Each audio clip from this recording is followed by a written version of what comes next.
at the allocation meetings, and the volunteers discuss and fill in amounts to be allocated.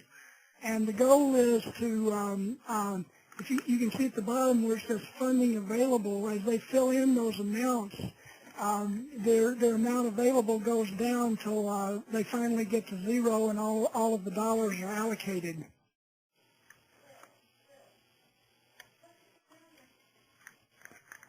And this is a slide that just shows some of the benefits to the volunteers. This system has worked well. Our volunteers like it, and our agencies tend to like it because it's something it's pretty simple and understandable. As I say, we just ask them to group the proposals, and once they do that, it's quick and easy for staff to process that and produce the spreadsheets. And everybody pretty much understands how we arrived at that, and if not, we can go back and show them exactly how everybody voted, and how we averaged all of the volunteers' ratings. Okay, next slide.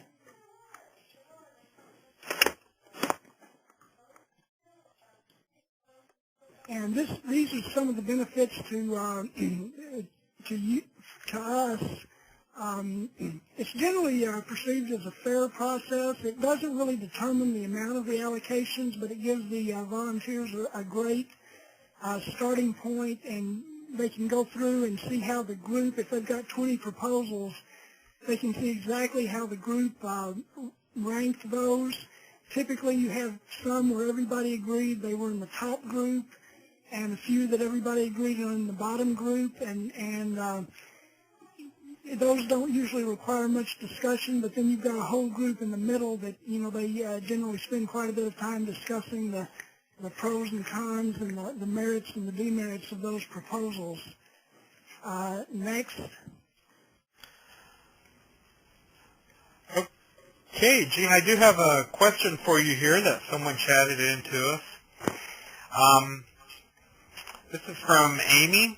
And she's asking, why do you use 3 equal groups? What's the benefit of using equal groups versus ranking them into the groupings that they think best, regardless of the numbers? This is kind of a philosophical question, but essentially we wanted to more or less force the volunteers to identify the programs they like the most, and not allow them to, for instance, say they like, all of the programs, which would not give us a distribution. Some of the volunteers like that method, and some probably don't, but it is a forced ranking, and that has, pros and cons. If we've actually got some more slides, and I think we have a couple of minutes. If we go through those, I can kind of show you how that works a little bit. I don't believe I have that one, Gene. Is that the last one? That's the last one, oh, yeah. I think the rest was on setup. Okay. You can just talk about that. We can use a few more minutes here. And we also have another question from Stephanie. Let's see here. Stephanie's asking, do the volunteers also score the applications using a certain tool, or are they just ranking them? No, they just rank them. We don't use a separate scoring tool. Basically, we use this instead of using another type of evaluation. And one thing I was going to show you, I had some slides where you can see how this is set up. But we choose to have 3 tiers or 3 groups. And when you set it up, you can actually, you don't have to have that number of groups. You can have 2 groups up to 5 groups.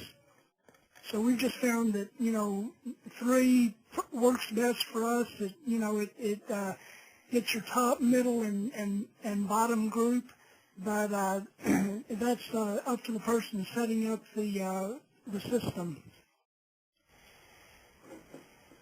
Okay, I think actually, you know what I can do here, Gene, is I've got your version 2 of that, and so since there seemed to be some interest with that, let me go ahead and bring that up as well. If you guys give me just a second here. I'll bring that up real quick for us.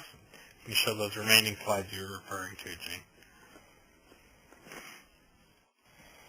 Gene. I believe, let's see here. Yeah, I think they're just 2 or 3 slides, but it kind of helps you understand how it works a little bit.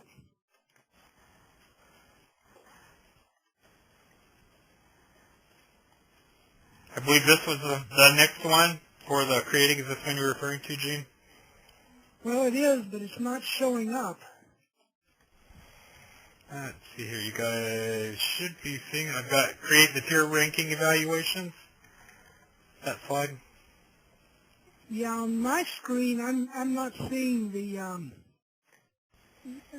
screenshot.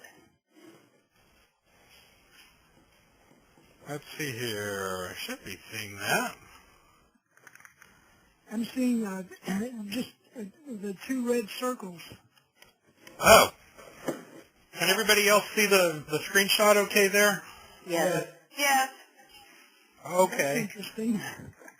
Okay, sorry about that, Gene, but go ahead and, if you don't mind, to talk to that. And what you've got is, yeah, you've got the evaluation circled, where you actually create your evaluations. Mm-hmm. And what's that second circle? Hi, thanks for joining us. I think the circle over on the left-hand side is your navigation tree. Oh, okay. I see it now. There we go. Great. Yeah, I've got it. Thank you. Sure, thank you, Gene. This just shows how you set up the evaluation. You create an evaluation from this screen and then go to the next slide. Okay, and I don't want to sidetrack you, but I want you to think about this, too. We do have another question. Tim's asking how easy or hard was it for the volunteers to understand how to navigate and use this? We have not had any problems with our volunteers. Once they get the idea that they have to put the proposals in 3 equal groups, some of them will try to not have equal groups, and then they get the error message that tells them that it's an invalid ranking.